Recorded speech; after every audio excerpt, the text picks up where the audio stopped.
औज़ुबिल्लाहिमिनश्शैतानिर्रजीम बिस्मिल्लाहिर्रहमानिर्रहीम अस्सलाम वालेकुम एवरीवन। क्या हाल चाल है आप सबके? उम्मीद करती हूँ कि आप सब लोग ठीक होंगे। अल्हम्दुलिल्लाह मैं भी खैरियत से हूँ। और आज मैं आपके लिए एक नहीं दो नहीं 5 बहुत मज़ेदार किस्म के बहुत इजी आपके लिए मैं लेकर आई हूँ ईद पर बनाने के लिए केक। सबसे पहले तो मैं बना रही हूँ ब्राउनी, जो कि बहुत आसान है, इतनी ईजी है। सारे इंग्रेडिएंट्स मैंने ऊपर लिख दिए हैं, आपको कोई भी कन्फ्यूजन नहीं होगी। फिर भी अगर आपको कोई फेस करना पड़ रहा है कन्फ्यूजन को, तो प्लीज़ मुझे कमेंट सेक्शन में बता दीजिएगा। मैं आपको डिटेल में बता दूंगी कि क्या तरीका है इसका। ये मैं ब्राउनी बना रही हूँ जो कि मेरे घर में माशाल्लाह से बहुत दफ़ा बनता है और मैं आंखें बंद करती हूँ ये बन जाता है। बच्चों को बहुत ज़्यादा फेवरेट रहती है।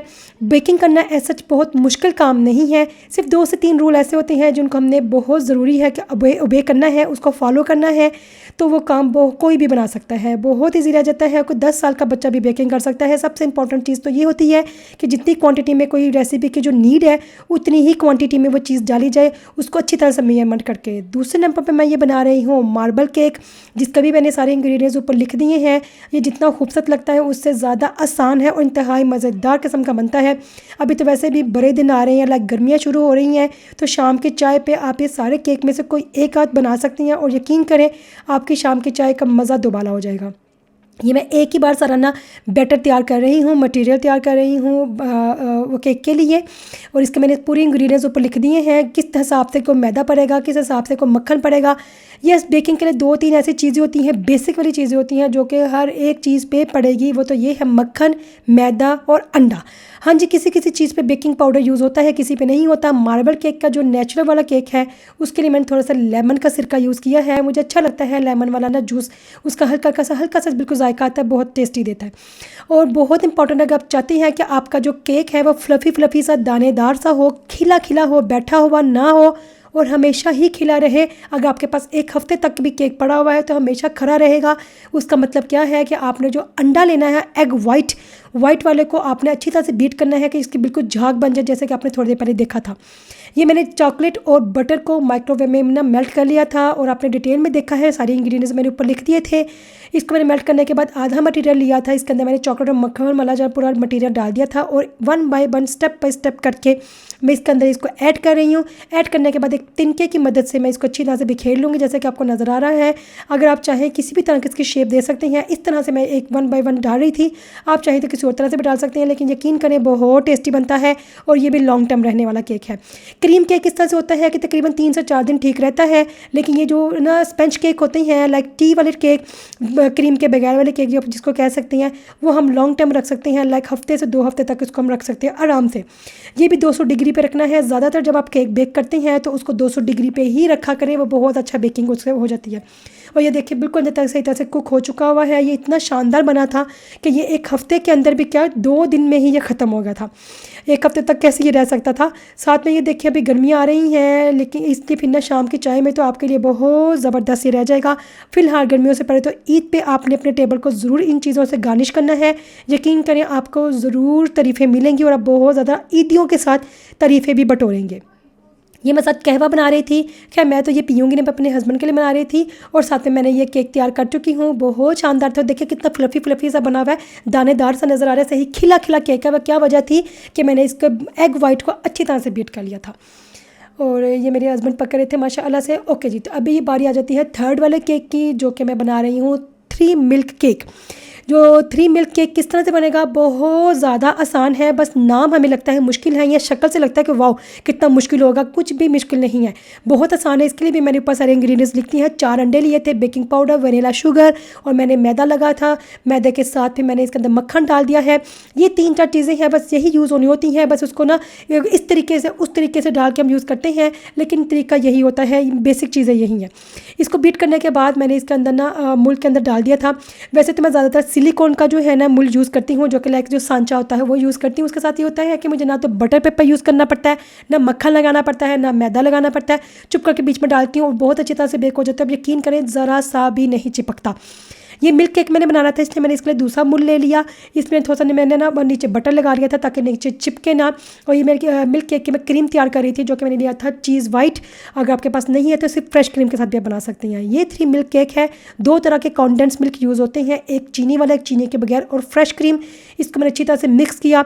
जब केक बेक हो चुका था तो मैंने केक के अंदर ना अच्छी तरह से सुराख करके ना उसके अंदर मैंने यूज़ किया था। आगे आपको नज़र आ जाएगा। इसकी गार्निशिंग के लिए मैंने ना ईटेबल फ्लावर यूज़ किए थे, साथ में मैंने पिस्ता यूज़ किया था। अगर आप चाहें तो दूसरे भी ड्राई फ्रूट्स यूज़ कर सकते हैं। और ये देखिए केक कितना अच्छी तरह से बेट हो चुका था। इसके बाद अच्छी तरह से मेरे फुकशत की मदद से ना, जो कि फोक है, फ्रेंच में फुकशत कहते हैं, उसके अच्छी तरह से उसको सुराख कर लिया था ताकि जो मिल्क है अंदर तक सही जज़ब हो जाए। ऊपर मैंने ये क्रीम लगा ली है। क्रीम लगाने के बाद इसको थोड़ा सा मैंने डेकोरेट करने की कोशिश की है। आप चाहे तो किसी भी तरह की इसको डेकोरेशन दे सकते हैं। मैंने इस तरह से दी थी और पिस्ते की तरह मुझे इस तरह से डेकोरेट कर लिया। मुझे समझ नहीं आ रही थी कि किस तरह की मैं पिस्ते की शेप दूँ कि बहुत ज़्यादा खूबसूरत लगे। ये देखिए कितना शानदार बना है। यकीन करें मैंने वैसे फ़र्स्ट टाइम बना रही थी, मुझे डर भी लग रहा था बनाते हुए, लेकिन बहुत शानदार बना था और मेरे घर वालों को माशाअल्लाह से बहुत पसंद आया था। आप डेफिनेटली जब ईद पर रखेंगे तो टेबल आपका बहुत खूबसूरत लगेगा, क्योंकि बिल्कुल वाइट है ना, तो उसके ऊपर जो ना रेड कलर का, ग्रीन कलर का चीज़ें लगाई हैं, उसके साथ ज़्यादा ही खूबसूरती आ गई है। अब बारी आ जाती है 4th वाले केक की, जो कि मैं बना रही हूँ मुंबई स्टाइल का कॉफ़ी केक। कॉफ़ी केक मैंने फ़र्स्ट टाइम ही बनाया था और यकीन करें इंतहाई मज़े का बना था। मुझे नहीं यकीन था कि मेरे से इतना मज़े का बन जाएगा।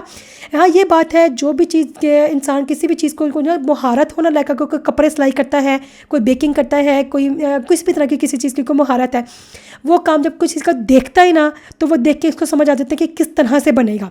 तो जब मैंने ये कॉफ़ी वाला केक देखा तो मुझे समझ आता है कि किस तरह से बनेगा, लेकिन फिर भी फर्स्ट अटैम्प्ट था, मुझे थोड़ा सा डर लग रहा था कि कैसा बनेगा, लेकिन माशाल्लाह से बहुत मज़े का बना था। मज़े का कैसे बना था, मुझे कैसे पता चला, कैसे मुझे इतना यकीन है कि मेरी फैमिली को माशाल्लाह से बहुत पसंद आया, तो जल्दी से ख़त्म हो गया था। और मुझे ये लगता है कि जो भी चीज़ आप बनाते हो जल्दी से ख़त्म हो जाती है, तो इसका मतलब वो बहुत मज़े की बनी है माशाल्लाह से। और ये कॉफ़ी केक भी मैंने बैटर जो तैयार किया था आपके सामने मैंने सब कुछ लिख दिया था और बहुत आसान तरीका था, सीधे तरीके से मैंने इसको तैयार किया है। लेकिन इसकी जो क्रीम तैयार करनी है उस पर हमने ज़्यादा सा मक्खन लेना है। 150 ग्राम मैंने बटर लिया था। मैं आपको एक इंपॉर्टेंट बात बताती चलती हूँ कि जब अगर बेकिंग करेंगे ना, ऑयल की निस्बत बटर के साथ उसकी फिनिशिंग, उसका जायका ज़्यादा अच्छे से आता है। और मैंने 1 कप में चीनी को पीस लिया था। अगर आपके पास आइसिंग शुगर मौजूद है तब वो भी यूज़ कर सकते हैं। मेरे पास इस वक्त ख़त्म हो गई थी तो मैंने फिर ना चीनी को पीस लिया था, वो इसके अंदर मैंने यूज़ किया है। यूज़ करने के बाद फिर मैंने अंदर ना 18% वाली फ्रेश क्रीम यूज़ की थी, 20 मिलीलीटर की। और ये करने के बाद फिर मैंने क्या किया, इसको अच्छी तरह से बीट किया। बीट करने के बाद इसको मैंने फ्रिज में रख दिया।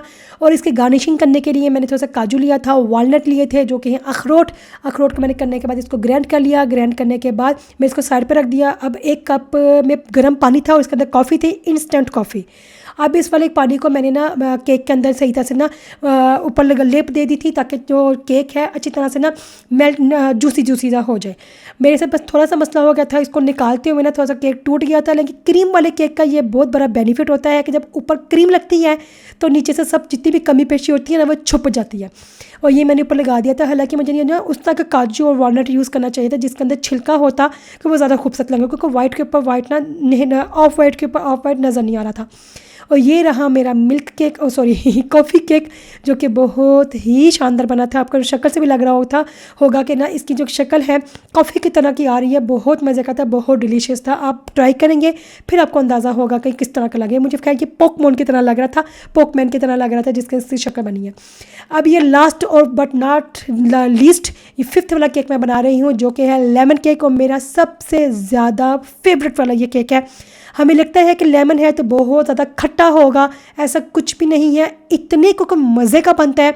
मैं तो कहती हूँ गर्मियों में हर दूसरे हफ्ते में आप यही केक बनाइएगा और यही केक बना के खाते रहिएगा। आप यकीन करें आपका दिल नहीं भरेगा। मुझे बहुत पसंद है।